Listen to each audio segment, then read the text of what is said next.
Students, आज हम आपको डीज और दोज के बारे में बताएंगे कि ये कहाँ पर प्रयोग किया जाता है, इसका अर्थ क्या होता है।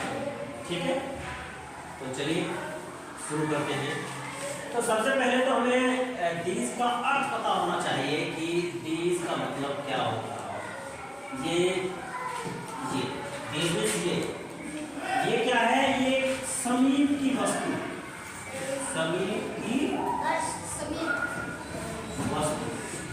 समीप की वस्तु या कोई चीज हो उसके लिए यूज किया जाता है।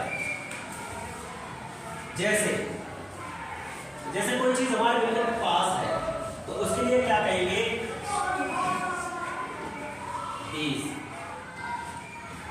these are बुक्स कहेंगे। ये पुस्तकें हैं। ये क्या है? पुस्तकें। नजदीक है, ये नजदीक के लिए क्या बोलेंगे? ये पुस्तकें हैं। या कोई और these are children, जैसे आप बच्चे बैठे हो तो हम यहाँ पे these are children बोल देंगे। children, these are children, ये बच्चे हैं। चाइल्ड बच्चा होता है और चिल्ड्रन बच्चे होते हैं, वो जगह के लिए यूज होता है। जैसे हम एक चीज के लिए तो दिस लगाते हैं, दिस इज ए बुक। ऐसे कहा था ना पिछले न्यूज़ में पढ़ाया था, दिस इज ए बुक। लेकिन जब एक से ज्यादा चीजें होती है तो उनके लिए नजदीक होती है तो उसके लिए हम दीज लगाते हैं। These are books, these are children, these are students। अब हम जानेंगे दोज का अर्थ। दोज मीन्स वे, या कई बार इसे वो भी कह देते हैं। हम वे कहते हैं।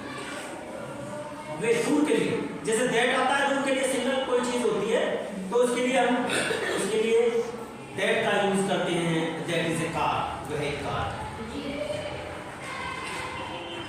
अब कोई ज्यादा चीज होगी, जैसे बहुत दूर घोड़े खड़े हैं तो उसको बोलेंगे हम दोज आर हॉर्सेस। क्या बोलेंगे? ये दूर के लिए। ये क्या आता है? दूर की ठीक है, ये दूर की वस्तु के लिए आता है। जैसे कोई मैंने बताया घोड़े खड़े हैं या कोई और भी चीज खड़ी है तो हम लिखेंगे दोज आर हॉर्सेस।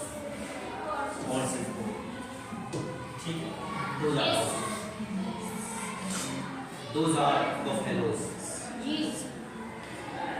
ठीक है,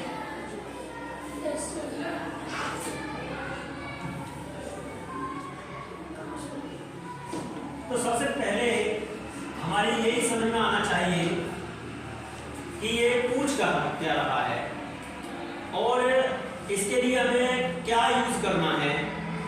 ये सिंगुलर है या प्लूरल है, ये आपको समझना पड़ेगा। और जब आपकी ये बात समझ में आ जाएगी तो आप उस समस्या को आसानी से हल कर सकते हो। तो सबसे पहले बस यही बात ध्यान रखना कि डीज, दोज, दिस, दैट, ये दोनों और ये दोनों, ये प्लूरल जो नाउन्स होते हैं और ये सिंगुलर नाउन्स होते हैं, उनके साथ यूज किए जाते हैं। ये दोनों में डिफरेंसेस हैं और फिर जब आपको ये पता होगा तो आप आसानी से कहीं यूज कर सकते हो नहीं कर सकते?